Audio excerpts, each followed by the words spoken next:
Good afternoon and welcome to the OMNI Coalition News Show, aka TOCNS. This show is an amalgam of strange, weird, bizarre, off-the-wall, and otherwise things you don't normally see anymore from most news sources these days. During a time of political overabundance and divisiveness, we present you with more unifying topics to discuss for the most part. For links to those articles, the music done by Carrera, and anything else potentially interesting, check the underbar of the description below. Anyway, I am Aoxander, and I am joined by the Dude and Hot Dog. Yeah. Anyway, today is Thursday, also known as Thursday, November 17th, 2022. So let's jump into the news today, shall we? Coming from Sambad English, Berlin, go away. Berlin's 2021 state election declared void. Good. The 2021 state election in Berlin was declared void by the city-state's top court due to election day glitches. Accordingly, the entire election must be completely rerun. Holy crap. Well, good. At least they're doing what we should supposed to be doing. In view of the large number and seriousness of the electoral irregularities, a more selective repetition of elections in individual constituencies would not be suitable for establishing a constitutional state of affairs, quote unquote, the Constitutional Court of the State of Berlin said in a statement on Wednesday. Mistakes during the preparation of the elections had led to time delays and long queues at many voting stations, and this resulted in votes being cast long after the polls closed. When initial projections were already available, Xinhua news agency quoted the court as saying. So that's good that they're going back and they're retrying the whole thing. As I said earlier, we should be doing that with something that happened in 2020, but that'll never happen. And we should be doing that with what just recently happened in Arizona, but that'll never happen. So, anyway. Moving on up here, from Rebel News, Nancy Pelosi is out of the running, will not seek re-election as House Democrat leader. Yes! Yes! Yes! Alright, I fully support this. And here's something interesting, and I don't think that people will do this, but I'll say this really sneaky weaky way that we can get somebody back in office. But first I'm going to read here.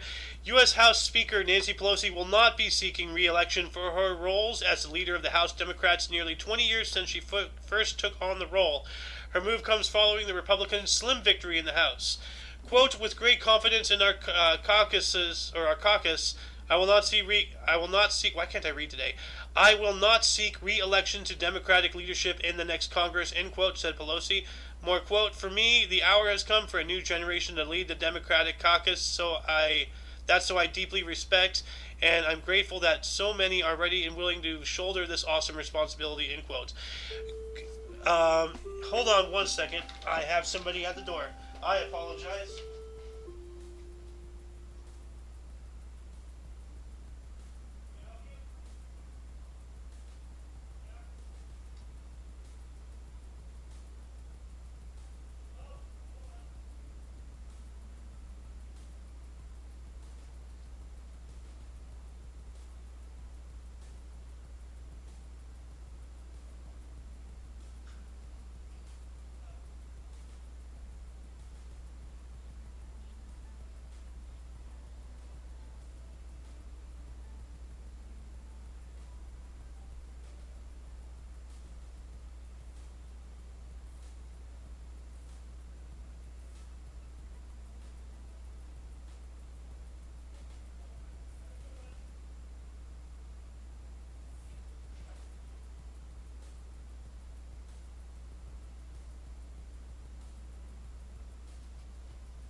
Alright, I am sorry about that.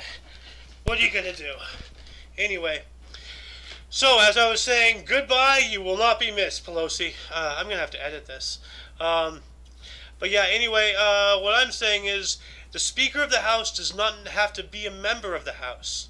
So you can just bring in, to my knowledge, any Joe Schmo, you, me, Hot Dog, the Dude, whatever. I think, though, they have to be a U.S. citizen, so I think there's that. But, sorry, I'm out of breath. I had to run back up the stairs. So they can do some shenanigans here. They can put in Trump as the Speaker of the House, impeach Biden, impeach Harris, and guess who's back? Third in line. There we go. That's some shenanigans stuff that they honestly should do. I'm no Trump supporter, but anything that can be done to piss these people off, makes me happy. Anyway, moving on up here, more from Rebel News. Investigating Chinese police stations operating on Canadian soil. Our quest to get information Chinese police stations operating in Canada lead us to the Chinese consulate in Toronto. We were told to leave or the police would be called. Which police force, domestic or Beijing based? Yeah, they have actual operating polices in other nations, including Canada. A lot in Central and South America. It's horrifying. They're everywhere. Pop music fans might recall, let's see here. Arlene, welcome to the show. Pop music fans might recall an English band back in the 1980s called China Crisis. We're not sure why they chose such a moniker, but it would seem like Canada is experiencing a real-life China crisis in 2022.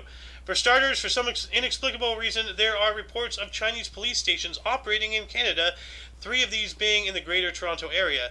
How is this even possible, and what exactly are these Chinese police doing here?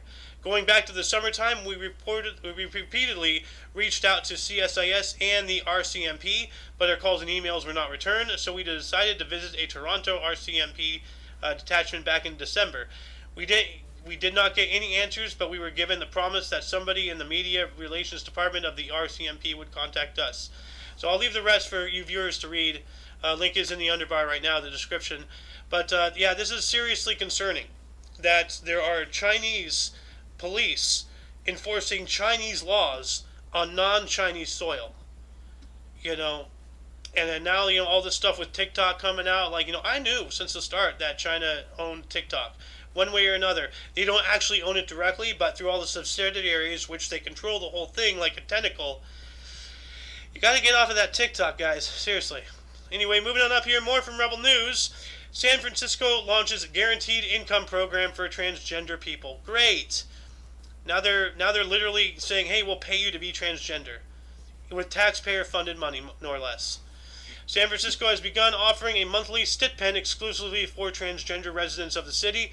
On Wednesday, Mayor London Breed announced that the city would begin taking applications for the Guaranteed Income for Trans People Gift Wow program, which is exclusive to transgender and non-binary residents. The program will kick off in the transgender district, a neighborhood favored by the city's trans residents. It is the first legally recognized transgender district in the world. Wow. Hold on. Pardon me. Under the program, which is launching in a limited capacity, 55 transgender residents will receive $1,200 a month for 18 months. Sorry if anybody saw anything. That came out. There was a lot there.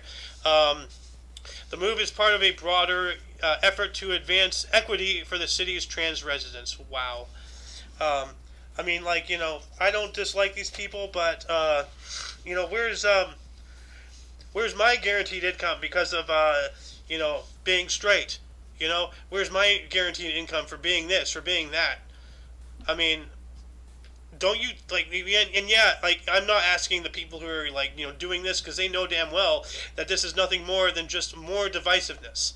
This is going to cause prejudices. This is going to cause disdain, hatred, and people are going to ask the very question I did. Oh, where's my guaranteed this because I'm that? So people got to wake up and start seeing why this stuff is being passed. It's not for the surface level, believe me. Anyway, moving on up from Audio Central here, motorcycle chariot racing, an exhilarating mix of Ben-Hur and Mad Max. Motorcycle chariot racing is a modern take on one of the most popular sports in ancient Greece, Rome, and the Byzantine Empire. We've featured our fair share of unusual sports here on Oddity Central, but motorcycle chariot racing is undoubtedly one of the most unique entries. Replacing the horses of old with some real horsepower in the form of 2 motorcycles, this unusual sport is making a comeback to the land down under. Hey, I know several people down there. Originally invented in the early 1900s in Australia, mate.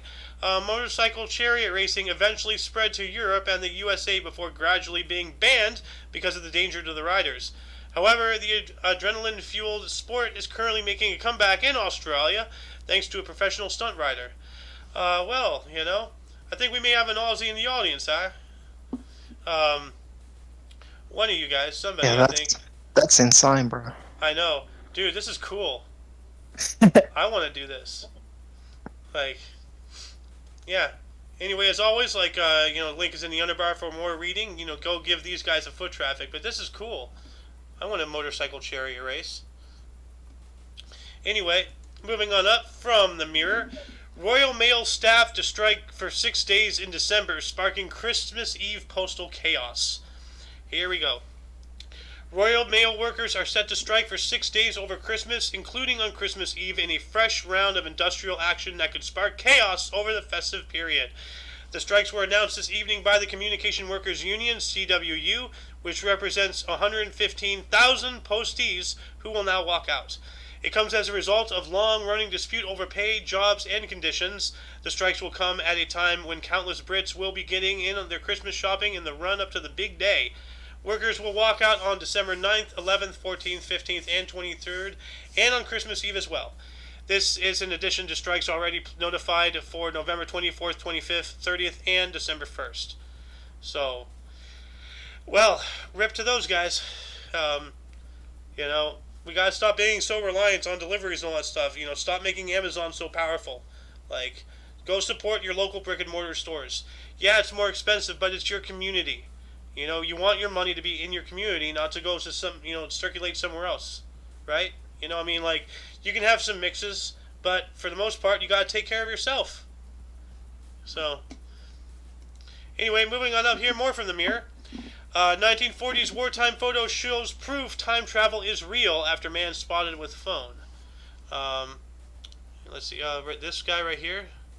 Oh, that's weird. It says here, there is nothing strange about spotting a smartly dressed chap chatting on a mobile phone while standing on a busy street corner. But what if that picture dated back to the 1940s? Some eagle-eyed history lovers think they might have spotted a man out of time in a photograph of Iceland taken during wartime. Taken in 1943 in Reykjavik, the country's capital, the image shows a crowd of locals and U.S. soldiers from the Second World War walking along a packed pavement. That's just, as I was saying earlier, was that guy. Here's a zoom into that. I don't know. Maybe he's just scratching his ear or something. Talking to somebody. I'm not sure if I can see actually any device in his hand. And you don't hold your phone. You don't hold your phone like this. Like, at least I don't. You want to hold. This is expensive. You want to secure that, vice grip that thing. Don't crush it, but nobody does it like this. It's too floppy. It'll fly away. Anyway, let's move on up here. More from the Mirror. Bronze Age village discovered by shocked builders, complete with pottery and 4 houses. I almost read that as horses. 4 horses. Uh-oh. Apocalypse. It says here, developers were working on the site of a former residential unit in Crosshaven, County Cork, which is being demolished to make way for new homes. Straight away, the contractors got in touch with Cork County Council, and the scene was shut off for excavations. The construction site is based near the Temple Bredy Church, and the area has been cordoned off, reports Cork BO. Cork BO understands that the settlement is from the later area of the Bronze Age, which is located above the village of Crosshaven on a high point overlooking Church Bay. So that's interesting. You never know what you're going to find when you dig into the ground. There's always something. There's always going to be something. So that's really cool. So now they're going to have to do archaeologically, which sucks for the owners of the land. They can't start making money off it. But hey, any type of archaeological find is far more valuable than any money lost, during time of non-construction and opening and actual money gathering of that, building's function. Anyway, more from the Mirror here, and this is I got this just for the Doom guy, the Slayer. Tom Brady sued over cryptocurrency collapse, which could cost an NFL legend millions. Good. NFL icon Tom Brady is being sued along with a number of other famous celebrities and sporting personalities over their promotion of failed cryptocurrency exchange FTX. The 7-time Super Bowl champion will join a number of celebrities after they were named as defendants in a class action lawsuit against the cryptocurrency firm. It is alleged by investors that their public status made them culpable for promoting the company's failed business model. Pardon me. So, last week, FTX filed for bankruptcy to end a disastrous few days for the previous third largest cryptocurrency exchange in the world when the week began. The company's CEO and founder, Sam Bankman-Fried, had resigned after the firm, which had lost billions, inquired regarding bankruptcy protection. So, dang. So, all this stuff just came down, and wow. So, I mean, that sucks for Tom Brady, but I mean, maybe you should be going out there deflating footballs. Maybe you should be deflating inflation, as I say. Make Tom Brady the head of the IRS, and he'll balance out Biden, no problem. From UPI here, married couple boast a total of 98 body modifications. Yeah, piercings and all that stuff. God, you have like your whole entire eyebrows are like punctured. What do you do when you have to go through an airport? This is insane. A married couple with a total of 98 body modifications earned a Guinness World Record for their collective number of piercings, microdermals, body implants, and other modifications. Guinness World Records said Gabriela Peralta, who is from Argentina, and Victor Hugo Peralta, originally from Uruguay, first earned the record for most body modifications as a married couple in 2014, when they had a total of 84. So they're just updating the records here. Yep. Let's move on here. Watch as a deer crashes through a New York nursing home. That doesn't sound good. So let's see here. Wow. So it's in the gym. Whoa. Bambi just wants to get ripped. But yeah. Like, anybody seen that video of the deer crashing into that like beauty salon and the lady just freaking out? What is the deer doing? Oh, it's fighting with the mirror. Huh. Don't! There's a deer in here. Yeah, wow. Anyway, yeah, link to this will be in the underbar if you want to watch the rest of this. Let's move on up here from UPI. Pilot hangs out window to retrieve passenger's forgotten phone. This passenger better, thank his lucky stars this pilot was that cool. An airline pilot and a California airport crew worked together to reunite a passenger with a phone left behind at the gate, and the window-reaching scene was caught on camera.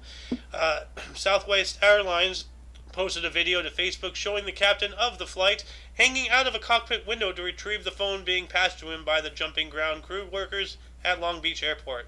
Hey, I've been there. Let's see here. Whoa, dude. Yes. Yeah. Wow. Wow, that passenger better thank that captain, better kiss his ass, seriously. And yeah, I know I've been talking a lot. If anybody wants to say anything, just say something. I'll stop talking. I won't talk over you. Okay, anyway, let's move on up here. From NPR, and this is I don't know if it's good or bad, really. The largest dam demolition in history is approved for a California river. That's a pretty big dam there, but we need to start. We need to do something about our water crisis. U.S. regulators approved a plan Thursday to demolish 4 dams on the California River and open up hundreds of miles of salmon habitat. That would be the largest dam removal and river restoration project in the world when it goes forward. The Federal Emergency Regulatory Commission's unanimous vote on the Lower Klamath River dams is the last major regulatory hurdle and the biggest milestone for a $500.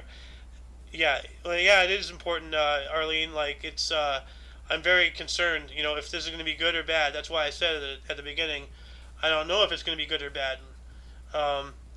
But yeah, the Federal Emergency Regulatory Commission's unanimous vote on the Lower Klamath River dams is the last major regulatory hurdle and the biggest milestone for a $500 million demolition proposal championed by Native American tribes and environmentalists for years.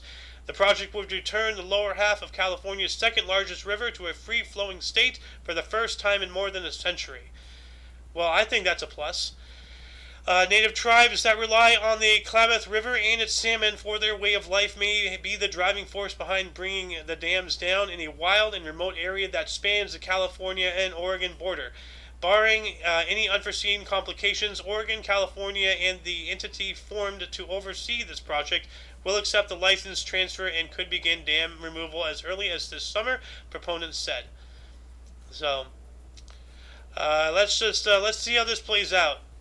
I do know that damming rivers, does cause, like water problems down the stream because you're removing the water. But let's see how this goes. And to our last but not least article here, more from NPR. Louisiana voters rejected an anti-slavery ballot measure. The reasons are complicated. What? Okay, let's see what's going on here in Louisiana. Out of 5 states that put measures to voters on the subject, Louisiana voters were the only ones to vote against banning slavery and involuntary servitude in the state constitution, according to calls by the Associated Press. 1, why is that already in the Constitution? And 2, why are they against this? This is really concerning. This year in Vermont, Oregon, Alabama, and Tennessee, voters decided to ban slavery and involuntary servitude. All right, good. Yeah, at least my home state has its head screwed on, right? The United States abolished slavery in 1865 with the 13th Amendment, but it makes an exception for slavery as punishment for crime. Many states followed suit with similar exception clauses to individual state constitutions. So now you can't just round somebody up and make them a slave. They have to commit a crime. But, in some states, I would be committing a crime. So would that make me an applicant for slavery? For, indentured servitude? Because of something like that? Yeah, that's a very concerning thing that's going on here. It says here in Colorado in 2018, voters approved a ballot measure to fully ban slavery, no exceptions in the state's constitution. Before that, only Rhode Island explicitly forbade the use of slavery and involuntary servitude nearly 200 years ago. Nebraska and Utah joined Colorado in 2020. Once this year's results are reflected in states' constitutions, 8 states will explicitly forbid slavery and involuntary servitude. Wow.